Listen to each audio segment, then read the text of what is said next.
Salut la compagnie, c'est Jules Melon. Et aujourd'hui, dans Impro Ciné-Critique, on va parler d'un film considéré comme culte dans la filmographie d'un réalisateur culte. Je veux bien sûr parler de Casino, sorti en 1995 et réalisé par Martin Scorsese. Alors, ce qui est intéressant avec Casino, enfin, il y a plusieurs choses intéressantes avec Casino. Casino marque la fin d'une ère pour Martin Scorsese, l'ère De Niro, puisque c'est le dernier film, du moins jusqu'à l'année prochaine, on va en reparler, c'est le dernier film où on verra Robert De Niro dans un Scorsese et évidemment Casino est loin d'être le premier puisque si vous connaissez la filmographie du grand réalisateur Scorsese, vous savez que Robert De Niro a sublimé des films tels que Taxi Driver, Raging Bull ou encore Les Affranchis. Et donc ça marque la fin d'une ère puisque après Scorsese se tournera vers un cinéma qui restera dans son on va dire dans sa touche personnelle, même s'il y aura des évolutions, mais il se tournera vers un Leonardo DiCaprio, par exemple, qui deviendra sa nouvelle muse.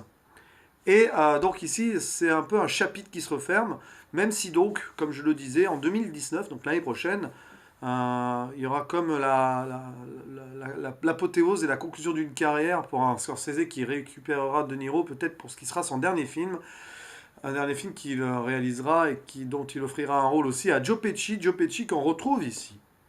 Également, Joe Pesci est un acteur fétiche également de Scorsese.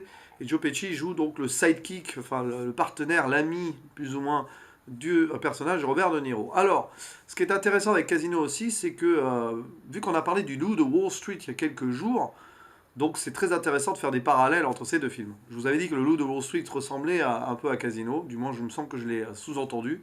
C'est vrai, c'est le même genre d'histoire. C'est un biopic adapté d'un roman. C'est une histoire vraie, donc adaptée pour le film, pour le cinéma, et adaptée d'un roman ici écrit par Nicolas Pileggi, qui co-scénarise d'ailleurs en compagnie de Robert De Niro, en compagnie de Martin Scorsese, pardon, comme il l'a fait pour Les Affranchis, qui est aussi une histoire tirée d'un de ses livres. Donc c'est intéressant parce que Casino, d'ailleurs, à sa sortie, a été un peu critiqué pour le côté trop ressemblant avec Les Affranchis, comme Le Loup de Wall Street a pu peut-être être critiqué aussi pour sa ressemblance avec Casino. C'est vrai que le problème de Scorsese, des fois, c'est qu'il nous offre des films qui se ressemblent un petit peu. Et là, c'est on va dire, son domaine de prédilection, l'anti-héros américain type qui connaît le succès, la gloire, les femmes, les excès et qui finit par plus ou moins tomber. Le rise and fall de l'anti-héros américain. C'est en ça que le Loup de Wall Street et Casino sont comparables, même si finalement l'ambiance et les histoires sont un peu différentes. Ici, on est au début des années 70, on est à Las Vegas, et on suit l'histoire donc d'un homme, un mafieux, il faut le dire comme ça, Sam Ace Rothstein, qui est envoyé par la mafia de Chicago pour contrôler un casino à Las Vegas. Et on tourne autour donc du milieu du syndicat du crime américain, très intéressant à ce niveau-là. Très réaliste quand même s'il y a des clichés un petit peu à certains moments, mais bon, voilà. Et donc, une fois là-bas, voilà, il commence à s'installer, à devenir une sorte de parrain local, donc accompagné de son ami d'enfance, donc Joe Pesci, qui joue le rôle de Nicky Santoro. Mais voilà, malheureusement, tout ne peut pas bien se passer, et dans ce milieu de requins, entre le problème de business autour, entre aussi du coup le fait qu'il rencontre une femme mais qui n'est pas faite pour lui, et puis donc son ami Nicky Santoro qui commence à faire un peu n'importe quoi et à s'éloigner de certaines règles qui étaient préétablies.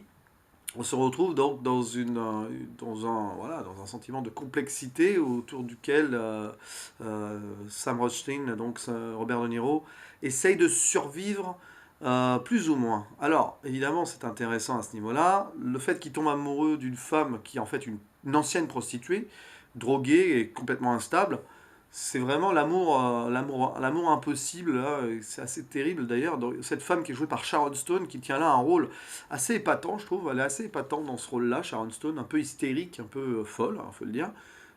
C'est pas forcément le rôle dans lequel on l'a retrouvée, elle qui était plutôt dans un jeu plus subtil jusque-là, notamment Basic Instinct. Mais là, ouais, très très intéressant de voir la relation entre Sharon Stone et Robert De Niro dans le film. Ça fait partie d'un des points d'orgue, à mon avis, du succès de ce film. Et puis un excellent Joe Pesci aussi. Franchement, pour moi, il crève l'écran, Joe Pesci. Il aime bien ce rôle-là. En même temps, on le connaît pour ce genre de rôle-là, hein. Ou sinon, il a aussi joué dans Maman, j'ai raté l'avion. Mais pareil, c'est l'histoire du gangster, quoi. Et ouais, très intéressant. Les acteurs sont super bien menés, mais c'est du Scorsese, il n'y a pas de souci. Robert De Niro est égal à lui-même, mais bon, comme vous savez, Robert De Niro, vous avez vu un ou deux films de lui en mode gangster, vous les avez tous vus. Ça a beau être un excellent acteur, voilà, il y a ces stéréotypes-là dans lequel il s'est malgré lui un peu enfermé. Mais bon, même dans un film comme Mon beau-père et moi, on a l'impression que c'est un mafieux. Il y a même un jeu stéréotypé là-dessus et quelques clichés et clins d'œil sur le premier des trois volets.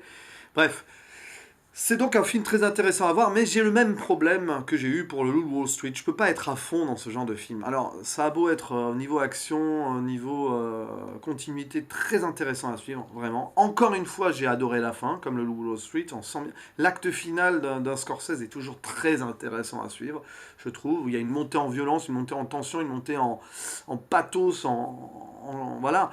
C'est super, vraiment passionnant. Toujours les deuxièmes moitiés, fin de film des Scorsese sont très intéressantes à suivre. Mais il y a cette mise en place. Alors il faut être passionné par le milieu de la mafia, des gangsters, par les films du genre. Je suis pas grand fan des films de gangsters, pour dire la vérité. J'ai tendance à trouver qu'ils se ressemblent un peu tous, y compris même dans certaines idées de mise en scène ou certains dialogues. Mais voilà, bref, si on aime les films de gangsters, ce film est vraiment royal. Casino, royal. Bon, c'est pas drôle. Donc, mais c'est pareil que Loup de Wall Street, ce genre de film auquel je peux pas mettre plus de 7 sur 10 subjectivement, mais qui dans l'esthétique et dans la mise en scène, dans le montage aussi, vaut bien son 8, voire 9 évidemment. Parlons-en du montage qui est très très très bon, très bien fait, très rythmé, très intéressant aussi. Il y a quelques belles trouvailles. Alors notamment ces voix off, les voix off des personnages de Joe Pesci et de Robert De Niro qui semblent dialoguer malgré eux entre eux et qui racontent l'histoire par-dessus. C'est vraiment c'est du storytelling, tout le film est en storytelling avec ces voix off qui racontent ce qui se passe, ce qui va se passer des fois. Et ça c'est intéressant, c'est un procédé de narration qui est assez intéressant, très littéraire en soi, hein, vraiment. Ça peut désarçonner certains aussi. J'ai vu quelques critiques comme ça qui trouvaient un petit peu ça lourd.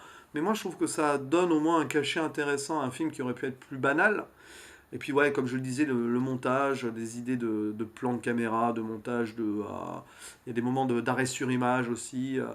Ouais, ça, c'est super bien fait, super, super intéressant. D'autant plus que tout le film a été monté après le tournage. Vraiment, ils ont attendu d'avoir tous les rushs pour le faire. Ça a été un montage compliqué d'ailleurs, parce qu'ils ont dû laisser des scènes de côté. Malgré une grande qualité, ce film aurait pu faire 3-4 heures, hein. Enfin, 3h30, 4 heures apparemment.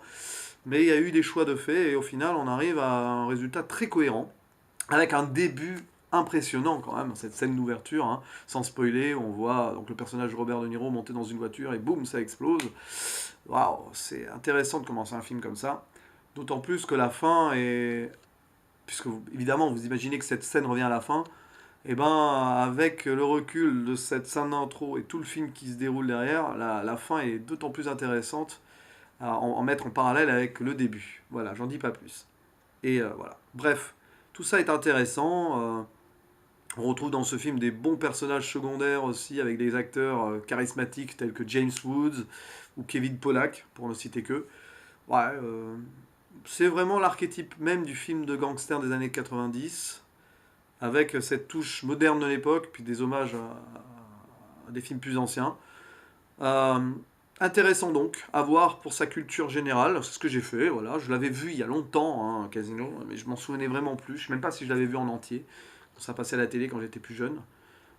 Mais voilà, maintenant je l'ai vu avec intérêt, avec attention, bon, c'est intéressant et ça dépeint vraiment bien l'époque et l'ambiance donc de la mafia, sans faire trop non plus dans les stéréotypes, même donc s'il y a des scènes quand même avec certains chefs mafieux assez marrantes, un petit peu abusées, mais bon, notamment dans une scène de procès à un moment. Bref, mais ça c'est petit clin d'œil humoristique aussi, et de l'auto-parodie, je pense que Scorsese aussi en arrivé là et s'est dit, bon, c'est mon énième film dans le genre, même s'il faudra les infiltrer après, j'ai un petit peu mettre les choses en place et, fermer le chapitre de façon intéressante et avec quelques clins d'œil. Voilà. Mais donc Scorsese qui réalise là un bon film, très bon film même. Je ne saurais dire si c'est son meilleur objectivement. Pour beaucoup, oui. Moi, je pense avoir préféré Les Affranchis quand même, clairement dans le genre. Et, mais bon, allez savoir avec le recul ce qu'on peut dire du travail de Scorsese. Il faudra analyser ça plus tard quand il aura mis fin à sa carrière. C'était donc un ciné critique sur Casino. Je vous dis à la prochaine. Ciao.